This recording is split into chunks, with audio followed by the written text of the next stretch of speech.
بسم الله الرحمن الرحيم ألم تر كيف فعل ربك بأصحاب الفيل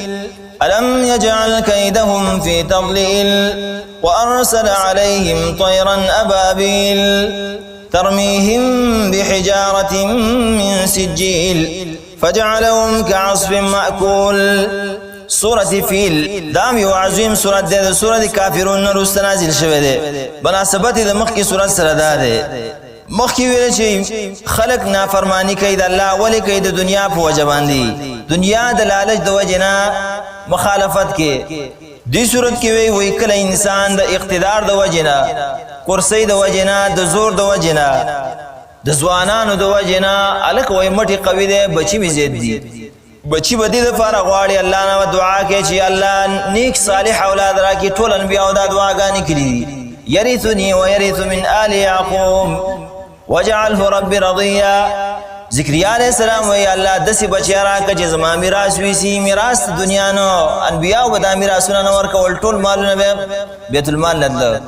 میراث دین رانه پاتې کی د سنور انبیاء هم دا دعاګانې کولی مونږ چینا مټ قوی کو سباله ملا تړ قوی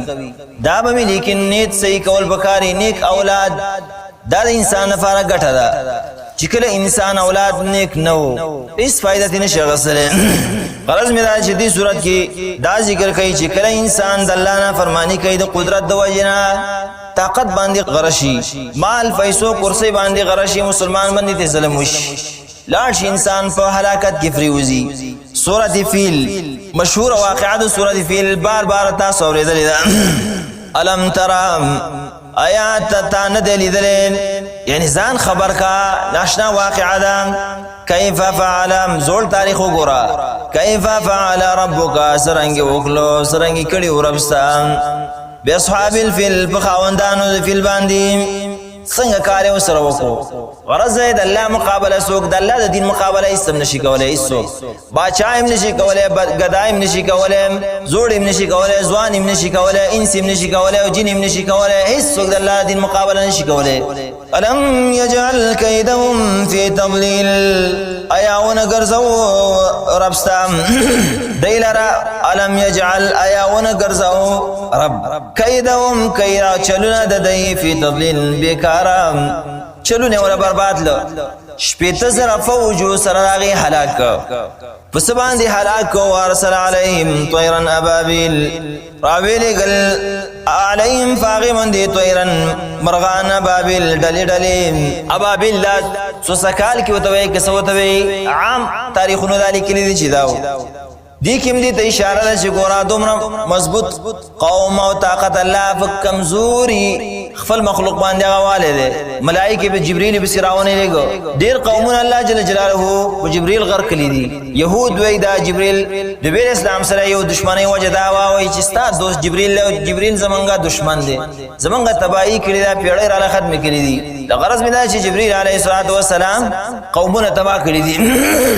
جبريل راونه لګو بلکې په معمولی مرغانو باندې هغه تباہ کو ترميهم بحجارة من سجيل پس طریقه باندې وشتل ترميهم وشتل دیلرا بحجارة پکانو باندې من سجين چې هغه پاکړې شویو پاخکړه شویو کانیو کلک کانیو دلته ګوره بعضی خلک هغه وایي چې د ابابیل نه مراد د مکی مشرکانو دغه ځوانان شبابان ته مراد دا ډېر غلط د قران کې دا تحریف دی بعضو تفسیر لیکل اوس د زمانہ کې د دې آیات دغه غلطه معنی به کړی دا چې ابابیل وای د عقل نه مني چې مرغان دې سره بازي او د شکار دی ستاب عقل څه شی او عقل تبانو ګوري نقل تبا ګوري په ماشو باندې الله انسانانو وجلی دي نمروزی په ماشي باندې تبا کړی دا غلطه معنی ده هم شرعا هم لغتا قران سره تفسیر سره داغه تعلق نشته بلکې تحریف ده په قران کې فجعلهم كعصف ماكول نتیجه دا شو هر کله چې دی وېستل شو وېشتل شو وکانو باندې نفجعلهم وګرځول دی لرا كعصف اپشان د بوس ماکول چې هغه خورل شي وي دسی الله نظام دا کانه او بچا باندې ولګي دا تعبیر د قرآن کې ډېر ادبي تعبیر کوي داسې ونه ویله چې په شان د خوشینو شو د خوشینو لفظ تعبیر په قرآن کې مناسب نه دی د معقول ویله داسې شی داسې شیانو په شان شو لکه هغه شی چې هغه خوړلی شوی یو به وځي خوشیني که نه دا کاڼی چې په چا باندې ولګېده داسې یو دغه به ته جوړو دلدل کوو به د الله د دین مقابله کوله الله تباک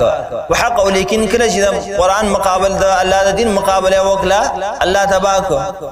دا د الله کورونه دا د الله شعائر دي قانون او طریقه بدای زکی هر یو مسلمان دنیا کې صحیح ده انسان سره د ډقراله لیکن د الله د ډقنه وزن ساتي جماعت د ډقنه وزن ساتي د دین د ډقنه وزن ساتي کدی ته دې سر وړاندې کو نو پوهه شاده تباہی زوال ټیم درانه دي شوی دی دین سره ډقنه ول کی